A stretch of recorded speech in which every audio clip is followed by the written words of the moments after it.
Hey there, YouTube. This is Mr. Lubufu, and I am here with my Q&A video. It's approximately 1,000 subs, but this is not going to be my 1,000 subscriber video. I still have no idea what I'm going to do for that, by the way. I think I've still got this wonderful glare. I've chosen not to fix it because it's late at night, and I don't want to go anywhere else. But I also had to make another choice, which is going to be that this video is a little bit on the long side, so I apologize in advance. If you guys just want to listen to the audio, there'll be nothing really interesting happening with the video. So you can go ahead and read a book and listen to the gorgeous sound of my voice, or anything else. I apologize for it being long, and I think YouTube has this new thing where if you close the page or stop the video in the middle and try and reopen it, it might catch you up roughly where you were. I've seen it a couple times. It's pretty nice. Anyway, so I'm going to go through all the questions. There were, according to it looks like there were 53 of them. I have so many. I appreciate you guys. That's a lot of questions.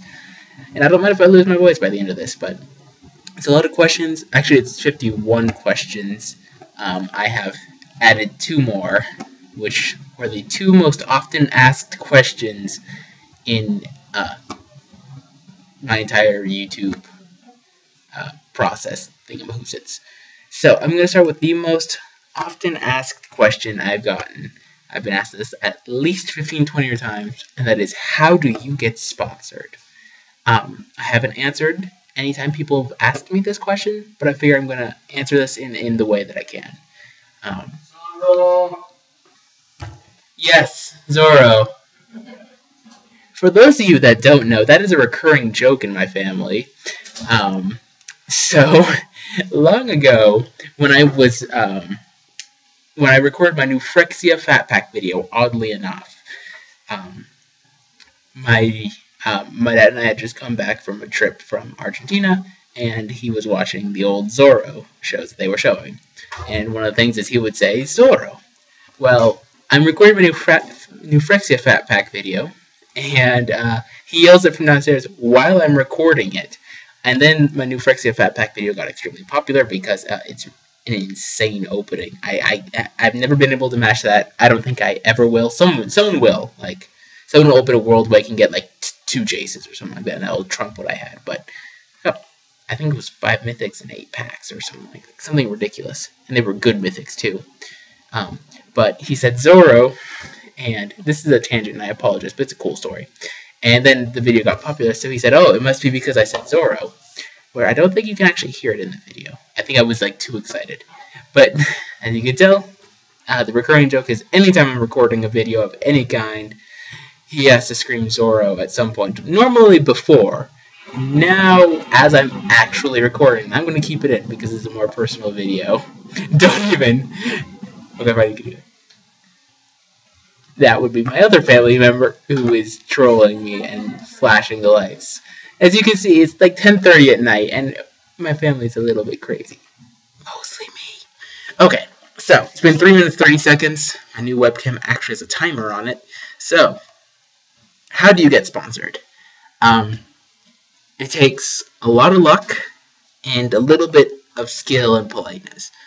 The first thing you have to do is you have to go out and contact whoever you're looking to sponsor you. People are not standing around waiting, holding packs, saying, oh, I wonder what I could do with these. Most of them don't even know that YouTube's a thing, like YouTubers. YouTubers, yes. Magic the Gathering YouTubers are a thing. So you have to, tell them what's going on. Then, depending on the sponsor, you have to satisfy constraints and contracts. I'm not going to go into details of my sponsorship agreements because they're that. But one of the things you have to keep in mind is if you get a sponsor, anything you say should be representative of what they're doing. So, you have to be polite. You have to, understand what's going on. And it's a lot of work to, you have to be professional, and you are representing them. And I honestly want to represent them in the best way possible because they're kind enough to sponsor me. I would also like to point out one misnomer, that people think that getting a sponsor immediately makes you allowed to have more videos. When I first started with my sponsored videos, I would open the packs that they were sent to me, and then the winners of the giveaways, I went out personally and bought those packs. So I ended up about even overall. It was just about like getting their name out there and having, you know, an extra video. That was basically it. I did not make much on sponsored videos at all because I honestly want them to do well. So, you know, it's not like people are just gonna be throwing packs at you. You know, you have to understand that it's a big deal. Okay. Number 2. What is pack to power? That's the second most often asked question I got. Even though I made a video when I first started the project, it seems to have gotten lost in the shuffle. If you just go to YouTube and type in what is pack to power, I believe my video is the first one that shows up. But Pack to Power is a project that was originally done by John Medina, who's right now a financial writer, I think, for Star City, but don't quote me on that. He was with Star City. So he started with a pack of Rise of the Eldrazi, and he opened a Bear Umbra, and through a series of trades, he eventually got a Mox Pearl. So that's where it first got famous, was, you know, he was able to do it. Next, and the person that influenced me most, was Shaz Andres, who I apologize if I mispronounce your name. If you're even watching this video, I'd be flattered. But he attempted the same project, and he also succeeded. So I read the respective articles, mostly the blog from Mr. Andres, and I decided to try my luck on it. So that's Pack to Power. Start with a pack, try and trade to a piece of the Power 9. Okay, now on to more personalized question, and I will be saying the name of whoever asked it. Seekmere asks, my question is, which power card are you looking to redeem your goodies for, and how long have you had your eyes on that power? So I would like the piece of power in this order. So Pearl, then Sapphire, Moxes, Black Lotus, Emerald, then Time Walk. I really want to get one of the Moxes, and because those ones just have always fascinated me. But to be totally honest, I didn't think I was going to get anywhere with the Pack to Power project. I figured I'd lose steam or fail pretty early on, or that it would be like so controversial to YouTube that, you know, I couldn't make the trade happen. So I really haven't had my eye on it only until recently, when I looked at my binder and said, oh my, I'm actually, you know, I have progress. Did I start QIS? I really want a Mox Pearl. I think that's a good one. Black Lotus is me getting my hopes up, but yeah. Okay. Vencer asks, what's your favorite card art? Have you ever been compelled to get a binder full of them? Those of you know, I do have a binder of Sarah Angels. I will be posting an updated one of that. I have to find enough 9-pocket folders to fit all of them. But I really don't have a favorite card art. It very much depends on my mood, much like my favorite card depends on my mood. My fallback one, though, is always the Dual Decks Achroma Angel of Wrath, drawn by Chippy, who is my favorite MTG artist. But I'm not tempted to get a binder full of them because that would be expensive. Next we have Josh Simpson, who asks, why was Magic the Gathering so interested when you first started, and why did you start playing Magic? So the full story is found in my other FAQ videos, so I'm not going to go into the full detail, but I've always liked games, board games, card games, you name it. Magic got me hooked to begin with. I started playing thanks to my roommate, who, you know, I'd play with his deck, and I'd play with one of his decks, and then he'd cream me always. And then my RA was the one that got me fully hooked, because he gave me a stack of commons, uncommons, just like 200 or 300 cards, but, you know, some cards, when you're first starting, it blows your mind to play with. Louis Zhong and MTG McBananas asked me roughly the same question. Are you in college? Which college do you go to? Or where do I go to school? So, I go to University of Colorado at Boulder. Let's make sure this is on camera. Yep. It's backwards, but the University of Colorado at Boulder. CU. I am currently in my final year of my undergraduate degree in electrical and computer engineering with 2 minors, applied mathematics and computer science. Yes, I'm a nerd. I'm proud. Boom.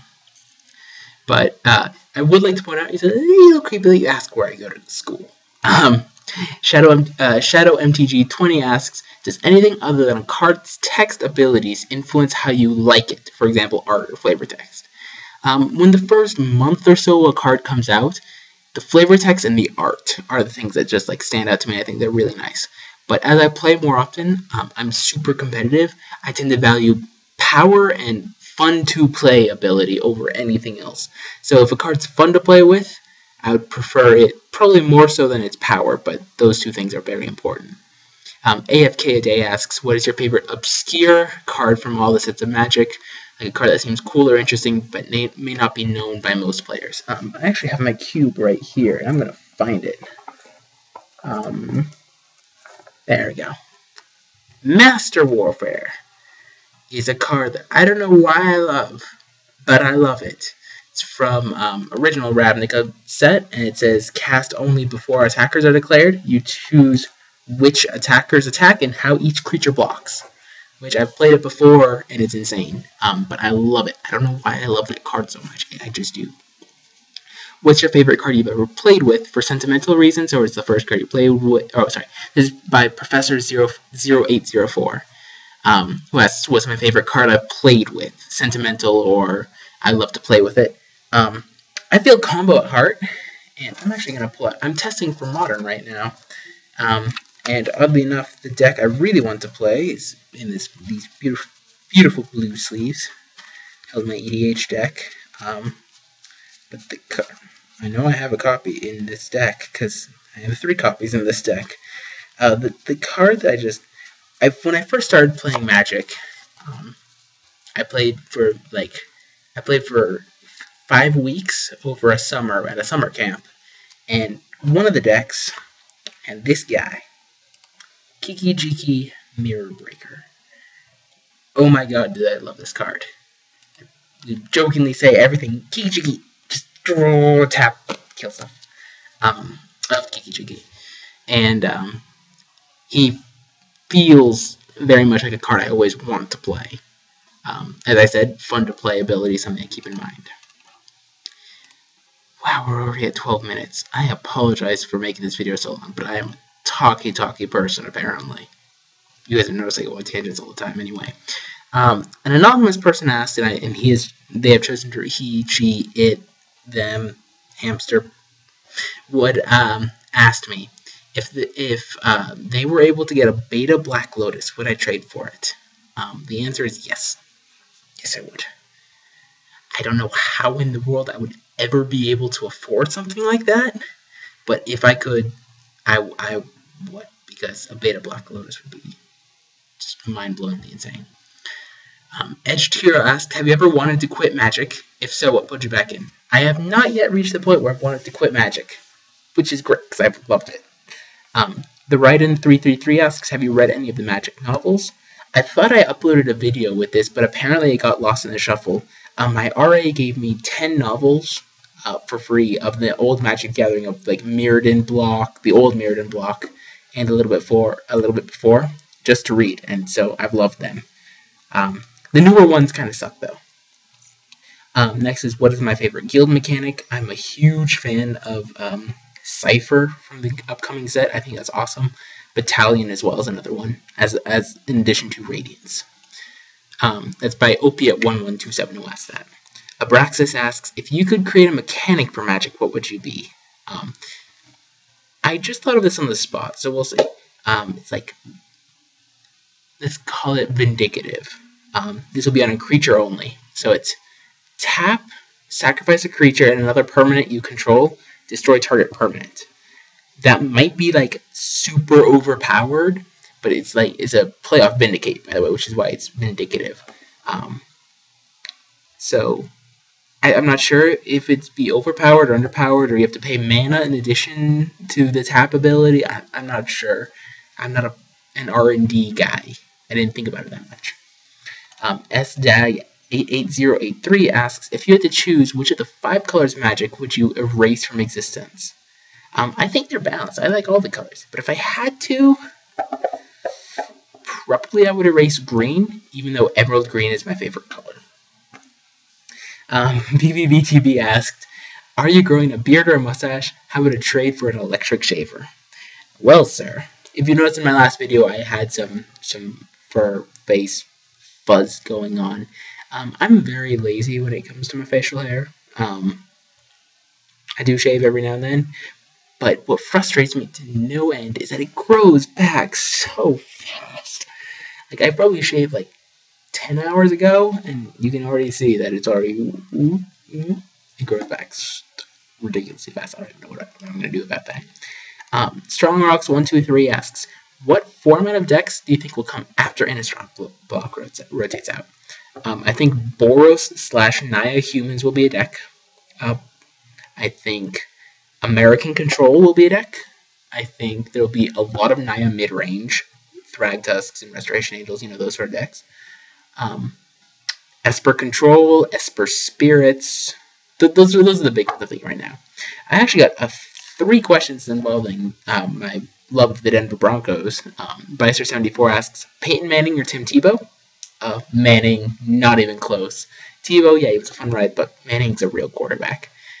Who do I like better? That reason. Who would you like to play a game of Magic against? I'm assuming you're meaning between Peyton Manning and Tim Tebow. I personally probably would pick Manning. He would probably laugh at me and think I'm a complete idiot. But I have several rookie Peyton Manning trading cards that I would like him to sign. Tim Tebow seems like a great guy to meet and all, so that's a close one. Ping Pong Dog 50 asks, what team do you want the Broncos to face in the Super Bowl? I would love to see the Broncos play the Green Bay Packers. I don't know why. I think that would be a good one to watch. And then Brendan J asks, what would you do if the Broncos make the Super Bowl and will it be Magic related? Haven't thought of anything in particular. I would like to point out, I'm scheduling this video to be uploaded at 2:30 p.m. on Saturday because that's when the Denver Broncos play the Baltimore Ravens. And I have a ticket. I will be going to the Denver Broncos playoff game against the Baltimore Ravens, where it's expected to be 18 degrees Fahrenheit at 2:30 in the afternoon, so I'm going to be freezing my butt off, but it'll be worth it, because I have not yet gone to a Broncos game, and I spent $200, but it's worth it, because I really, really, really wanted to go. So, yes, I'll be at the Broncos game, so if you see some guy, like, covered up to here, and, like, covered all the way off, that might be me. I'm not crazy, even though I've lived in Colorado for, like, 13 years? Something like that. I lived in Colorado for a very long time. Not 13. Well, 13 total, but I'm still not used to the cold. Fling Shield asks, when you first knew that you were into Magic so much, and what does opening a pack of Magic, what's it feel like to open a pack of Magic? I got hooked into Magic pretty quickly. I didn't think I was going to make a YouTube channel. I didn't think I was going to start playing, in PTQs and trying to get to the Pro Tour and all that. But that was probably last May, May 2012, when I realized that I want to go to a professional tournament. When I top 8'd the PTQ was when I realized I might actually have a chance. And what does opening a pack of Magic cards do to me? It always triggers this, like, excitement of, just opening it up and being happy. And I'm sad I'm so broke I can't do it more often, because it just makes me happy. Unless I open a junk rare, then I feel bad afterwards. This guy Sparky asks, do you have any out-of-the-ordinary rituals you do while playing Magic? I have a few. Begin with, I will always whisper to myself, untap, upkeep, or say aloud, untap, upkeep, draw. Anytime it's my turn. Every time I just got hooked on it, I would just always do that. Anytime I have a Dark Confidant trigger, I will have to put a die on top of my deck. Otherwise, I will forget it and get warnings and game losses. Miracle triggers, I avoided that. I was able to learn how to do that. Shuffle the cards, but that's pretty normal. I'm not terribly weird yet. Tom Lewis asks, my favorite MTG set and my favorite Pro. My favorite Magic the Gathering set, probably Beta, just because it's, old school. My favorite Pro is Luis Scott Vargas, not even close. A certain guy named Milo the Great One. It's nice having my cube right here, because I can just flip through it and see, like, oh, got me this sucker. Which is the Gruesome Encore, founded by Luis Scott Vargas, which is it's my favorite card in the cube now. Pretty sick. Cook the Fourth asks, oh my god, I'm not even halfway there. Who is your favorite Planeswalker? If you were a Planeswalker, what would your name be?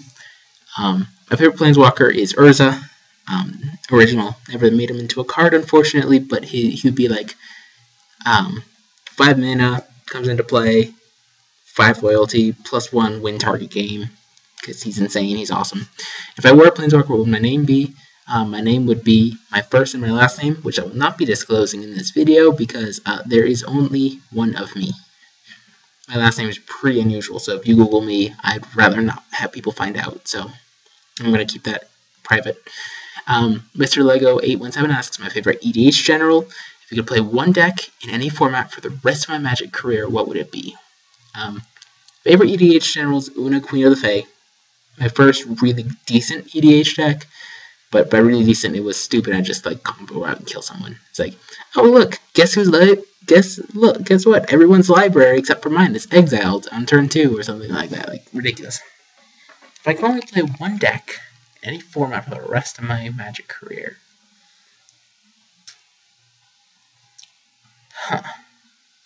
that's actually a hard question. I'm not sure specifically. I probably want to play.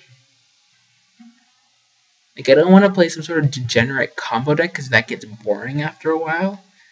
Probably want to play the Esper Planeswalkers deck I top 8 at the PTQ with because that was just so much fun. And it was so random. It was great. Red Ryan Sox asked, what are my long-term goals of being a Magic player not related to YouTube? How has doing my channel helped, hurt, or affected these goals? I want to go to a pro tour.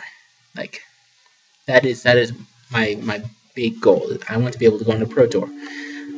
Winning it would be nice, but I want to go to a pro tour and, you know, be good enough to be there. How has my channel helped, hurt, or affected in any way these goals? My channel has, I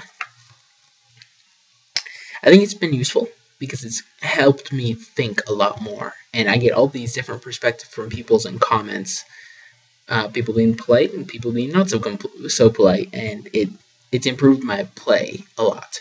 By the way, you've won a pack of Magic Gathering cards. Send me a PM and we can figure out which ones, because this was one of the better questions that I really liked. It's a good thoughtful question.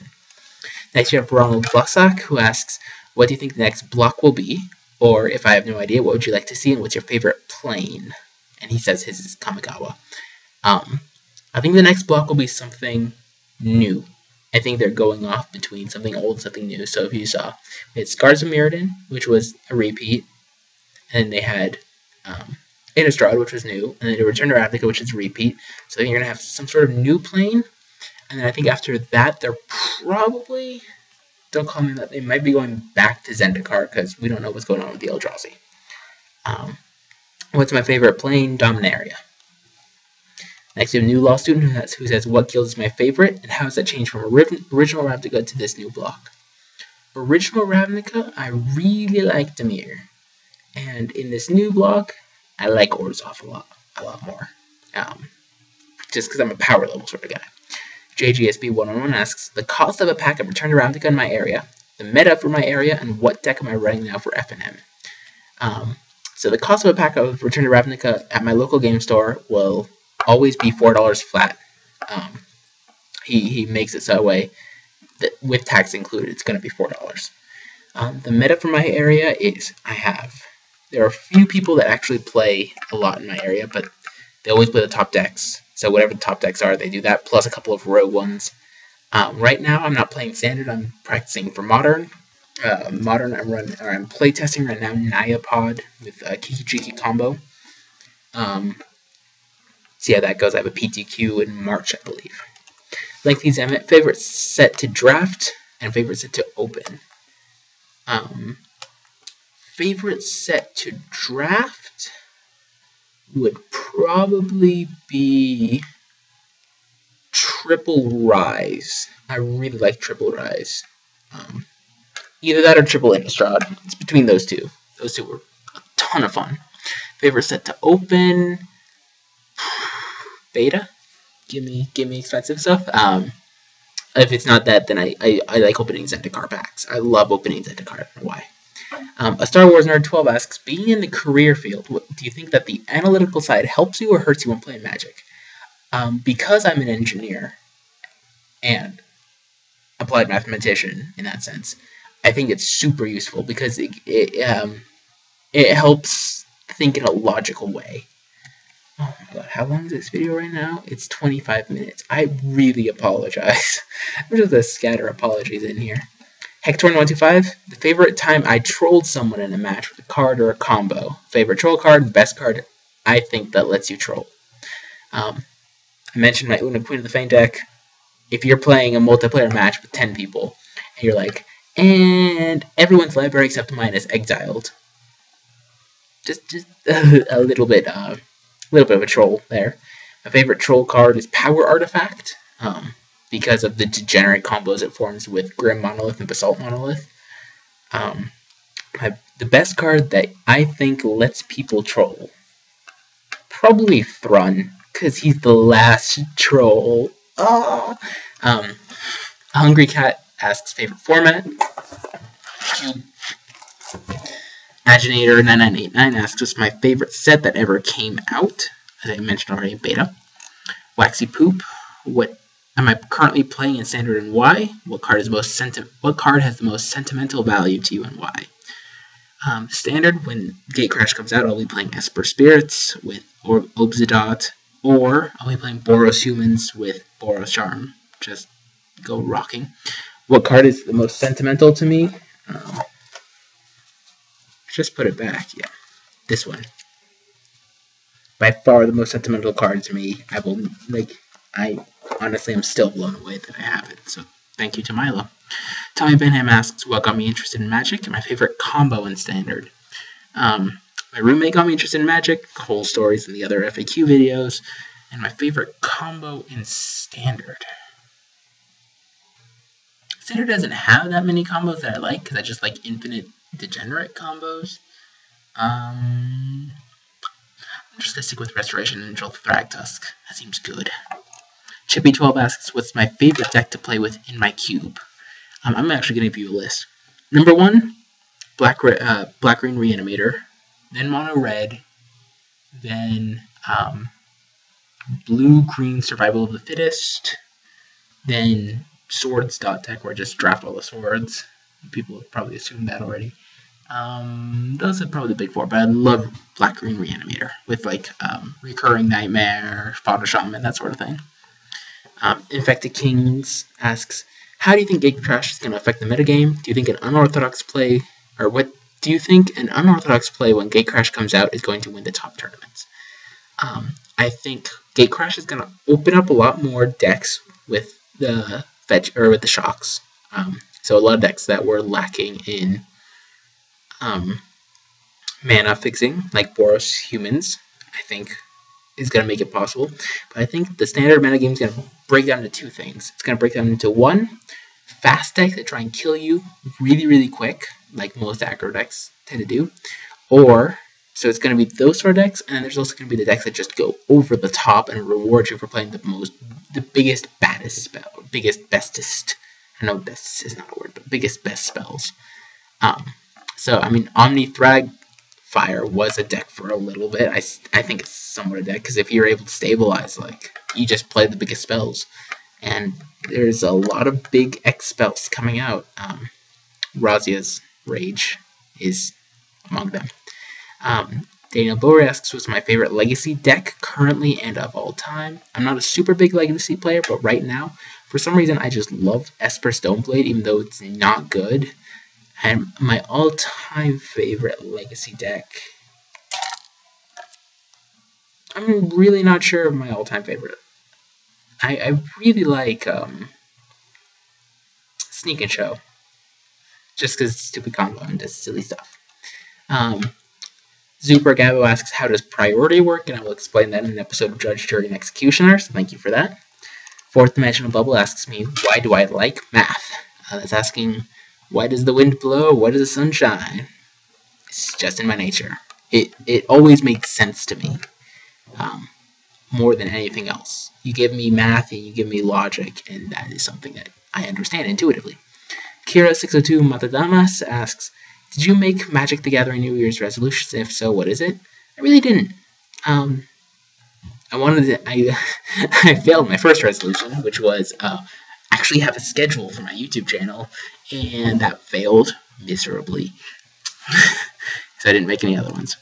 MTG Kid 121 asks, I was just wondering, do you go to a local shop to play? What is it called? And do you enjoy meeting people there? Again, a little weird people are asking me, but I'm going to answer it. I go to a local shop. I go to Carlequin's Game Night in Boulder.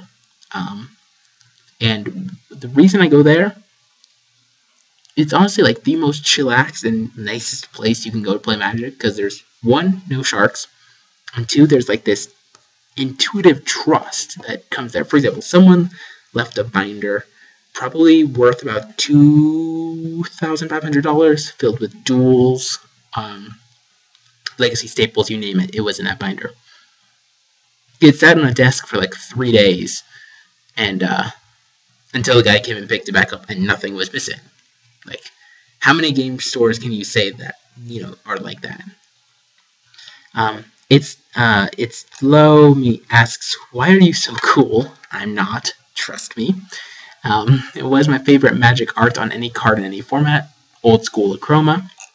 15 Rambo asks, if you had the chance to train my own group of super primates, what would I train them to do and why? I would train a group of 1,000 chimpanzees to type up Shakespeare, just to mess with people, specifically chaos theorists. But if you get them to consistently write it multiple times, their minds will be blown. It'll be awesome. Calvin Rasmussen asks, who's my favorite Planeswalker and backstory? Urza. Just go to Google, type in Urza, and you'll see that he's got an extremely long backstory that's awesome. Tenza MTG asks, my favorite Magic memory. Top 8 in the PTQ.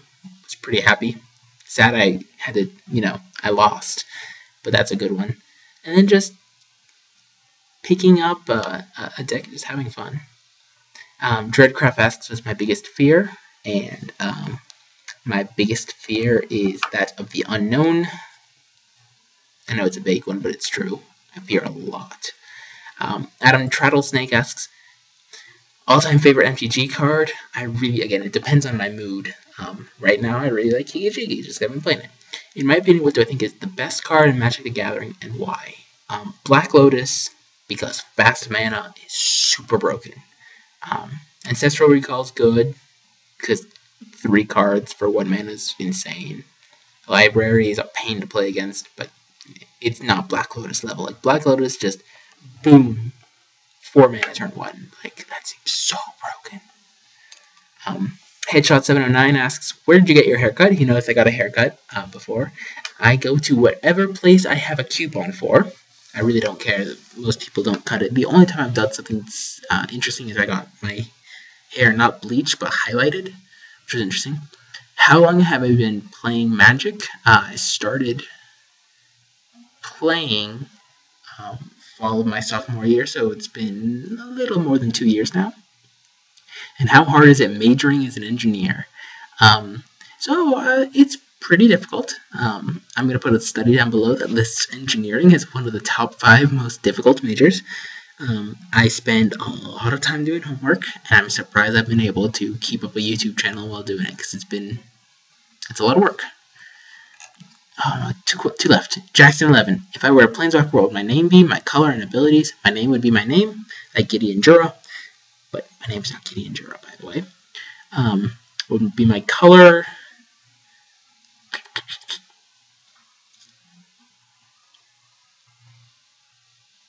Red, white, black, blue. And my abilities, I have no idea. I haven't thought about that. This question came out kind of late. If it became a fact, the world would end at 1:24 a.m., how would you spend my last day? That means the world would end in about 2 hours, 20 minutes, and I would be upset because I've spent money on this Broncos ticket and I won't be able to go see them. Naruto fan 33323, last question. Would I rather fight 1 horse-sized duck or 100 duck-sized horses? I would fight 1 horse-sized duck because you throw a loaf of bread in front of it and then run away. Okay, let's look at my timer now. 34 minutes.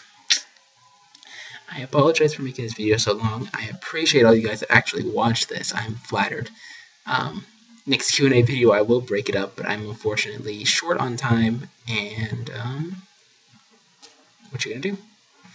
Thank you guys all for watching. Rate, comment, subscribe. I look forward to spending another great year, hopefully, with the YouTube channel, making content that hopefully you guys like, and thank you guys all.